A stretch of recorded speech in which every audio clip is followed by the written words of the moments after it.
एक बार स्वर्ग में विचरण करते हुए कृष्ण और राधा एक दूसरे के सामने आ गए। विचलित से कृष्ण, प्रसन्नचित से राधा। कृष्ण सकपकाए, राधा मुस्कुराई। इससे पहले कि कृष्ण कुछ कह पाते, राधा बोल उठी, कैसे हो द्वारिकाधीश। जो राधा उन्हें कान्हा कान्हा कहकर बुलाती थी, उसके मुख से द्वारिकाधीश का संबोधन कृष्ण को भीतर तक घायल कर गया। फिर भी किसी तरह अपने आप को संभाल लिया उन्होंने और बोले राधा से, मैं तुम्हारे लिए आज भी यही कान्हा हूँ। तुम तो मुझे द्वारिकाधीश मत कहो। आओ बैठते हैं। कुछ मैं अपनी कहता हूँ, कुछ तुम अपनी सुनाओ। सच कहूँ राधा, जब जब भी तुम्हारी याद आती थी, इन आंखों से आंसुओं की बूंदें निकल आती थी। राधा बोली, मेरे साथ ऐसा कुछ नहीं हुआ। न तुम्हारी याद आई, न आंखों से आंसू बहा, क्योंकि हम कभी तुम्हें भूले ही कहाँ थे। जो तुम याद आते, इन आंखों में तो सदा तुम ही थे। कहीं आंसुओं के साथ निकल न जाओ, इसलिए रोते भी नहीं थे।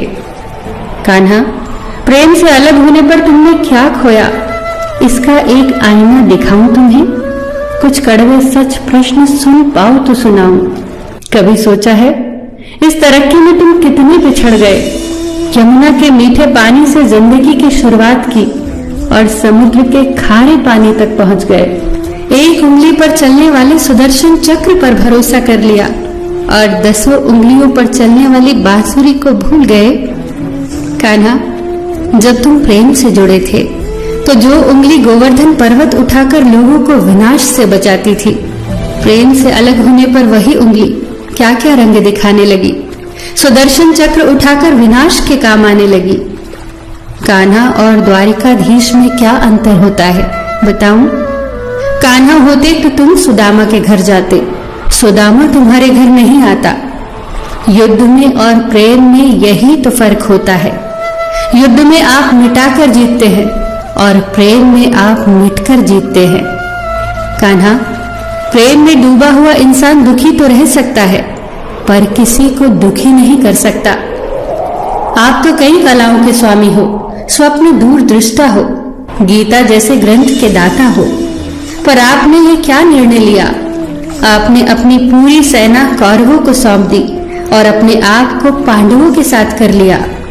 सेना तो आपकी प्रजा थी, राजा तो पालक होता है, उसका रक्षक होता है।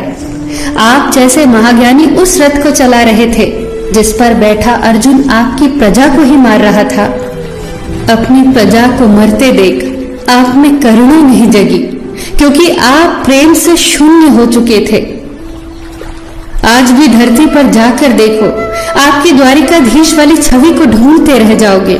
हर जगह, हर मंदिर में मेरे ही साथ खड़े नजर आओगे।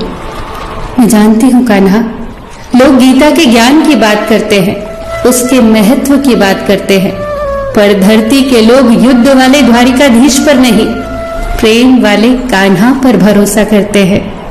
गीता में मेरा दूर दूर तक नाम नहीं है, पर आज भी लोग उसके समापन पर राधे राधे कहते हैं। ये कहानी काल्पनिक जरूर है, पर इसके भीतर छिपी सीख बहुत महत्वपूर्ण है। श्री कृष्ण के पास कभी किसी प्रश्न का उत्तर ना हो, ऐसा तो हो ही नहीं सकता, परंतु राधा द्वारा लगाए गए प्रश्न चिन्हों पर कान्हा मौन रहे। यही तो है प्रेम में समर्पण का भाव। पराक्रम में हमें हर किसी को हराना होता है, तब भी हम जीत कर भी हार जाते हैं, परंतु प्रेम में एक ही कईयों का दिल जीत लेता है।